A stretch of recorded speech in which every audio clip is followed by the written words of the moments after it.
Goosebumps is rated GB7 because it may be too spooky for Goosebumps fans under 7. Alright, so the adaptation of the freaking, oh yes, hello, Goosebumps fans. So we have the adaptation of Shocker on Shock Street. Does it actually do the book a solid? Does it actually add more to the book? Is there some stuff different from the book? All that will be explained now. So first things first is that I think it's a decent interpretation. Oh, I forgot to mention that in the other one. It's like, yeah, I did 2 videos. This one is for you guys exclusively.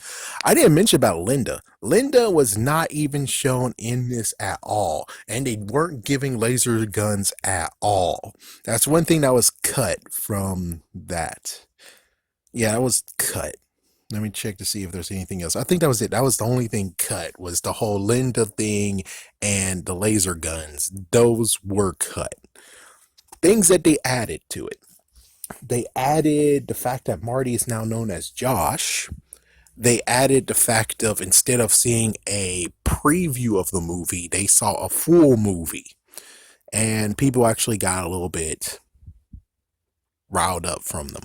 Not to mention that the freaking part of where it's like, oh, you twins, and it's like, we're not twins, we're not your brother sister, we're friends. It's like, not even say best friends, they're friends. And let's see, oh, they mentioned the fact of this ride, this attraction was being worked on for 4 years.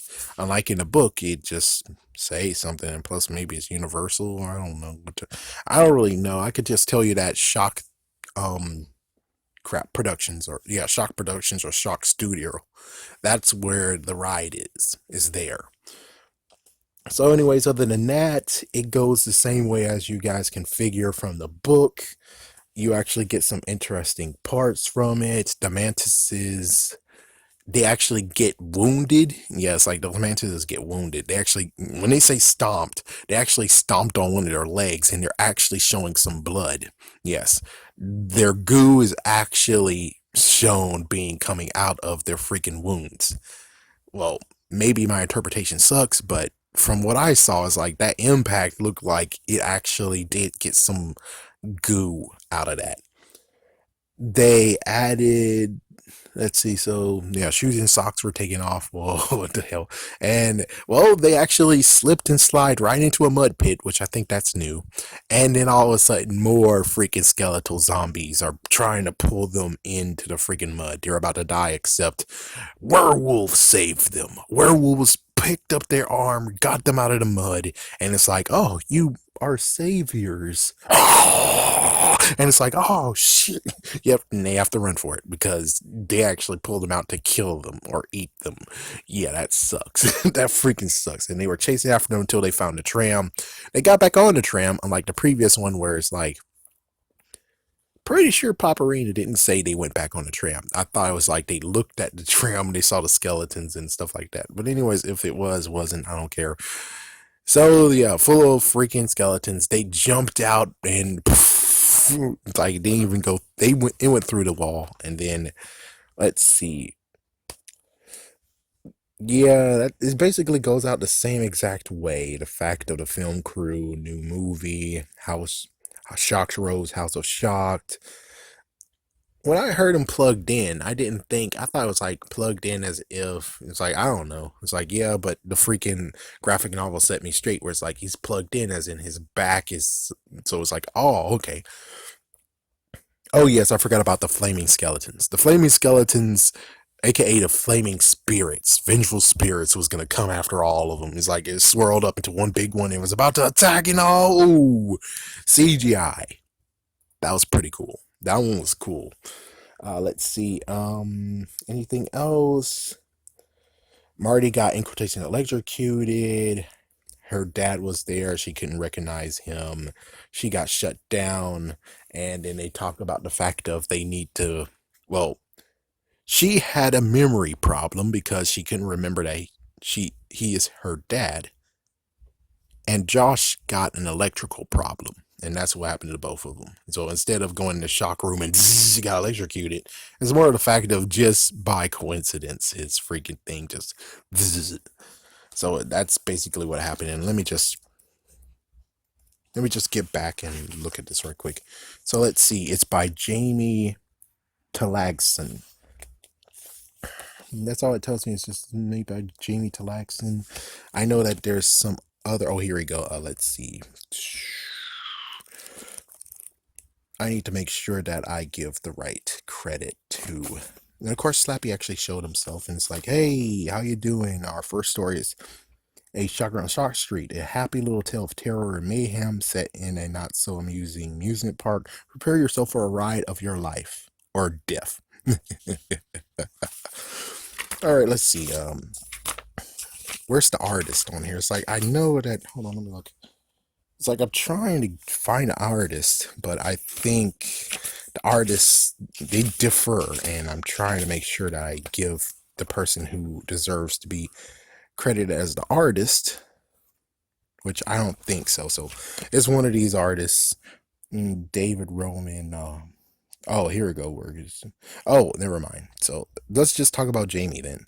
His work has appeared in Crow, Book of Magic, Superman, and Supergirl series, among others.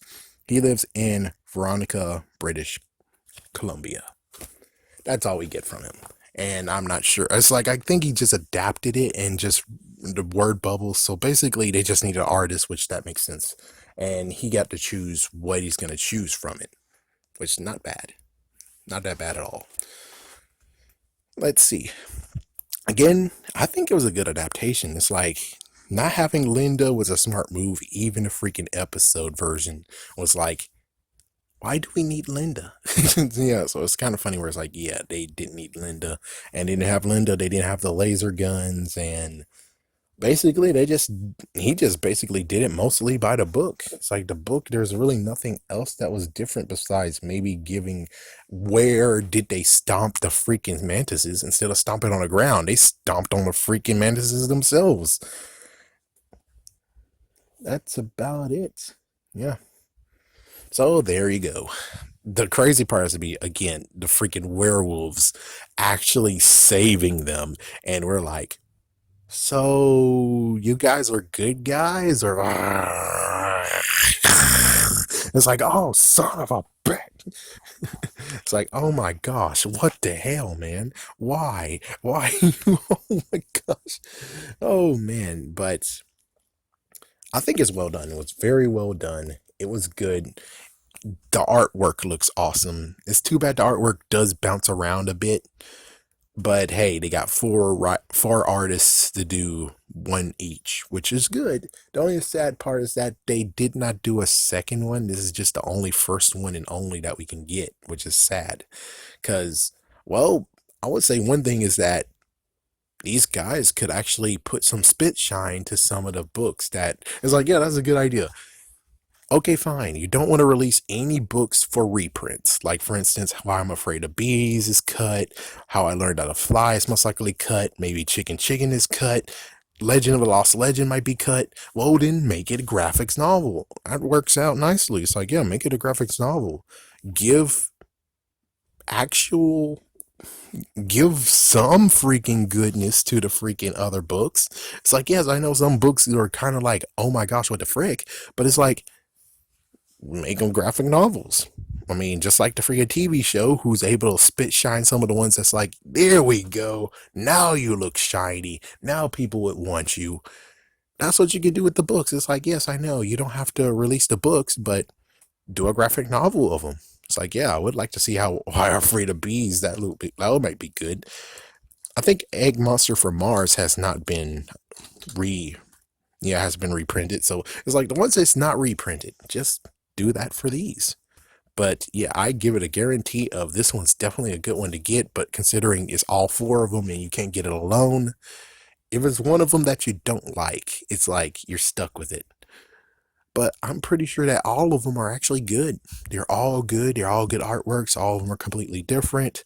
And Night of Living Dummy is actually one of the ones like, that's fun.